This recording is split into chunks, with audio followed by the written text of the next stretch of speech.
যশোরের Ad-din Sakina medical college হাসপাতালে এক নারী 4 নবজাতকে জন্ম দিয়েছেন। বৃহস্পতিবার সিজারিয়ান অপারেশনের মাধ্যমে এই 4 সন্তান জন্ম দেন তিনি। হাসপাতালটিতে দ্বিতীয়বারের মতো এমন ঘটনায় উচ্ছ্বসিত সকলে। যশোর থেকে তামান্না ফারজানার রিপোর্ট, জানাচ্ছেন জাহিদুল আলম। যশোরে একসঙ্গে 4 সন্তানের জন্ম দিয়েছেন এক মা। বৃহস্পতিবার যশোর আদ্দিন সকিনা মেডিকেল কলেজ হাসপাতালে সুমাইয়া আক্তার সুইটি এক ছেলে ও 3 মেয়ে সন্তান প্রসব করেন। ছেলের নাম রাখা হয়েছে সিয়াম, মেয়েদের নাম এখনো চূড়ান্ত হয়নি। একসঙ্গে 4 সন্তানের জন্ম নেয় খুশি মোদাচ্ছের আলী ও সুমাইয়া আক্তার সুইটি দম্পতি। টুইন বের করার পরে বলছে ডাক্তারে যে আর একটাও রয়েছে মনে হচ্ছে, এরকম একটা ব্যাপার। পরে আরেকটা বের করার পরে বলছে আর একটাও আছে।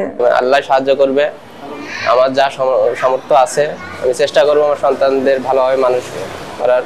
হাসপাতালের উপপরিচালক ডাক্তার শিলা পোদ্দারের তত্ত্বাবধানে সিজার শেষে নবজাতকরা এখন শিশু বিশেষজ্ঞ মশিউল হাসনাতের তত্ত্বাবধানে চিকিৎসাধীন রয়েছেন।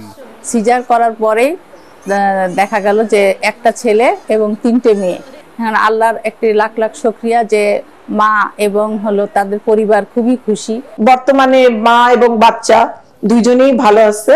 এদিকে একসাথে 4 নবজাতকের জন্মের কথা শুনে তাদের দেখতে ভিড় করছেন উৎসাহী অনেকেই। Bureau report, ATN Bangla.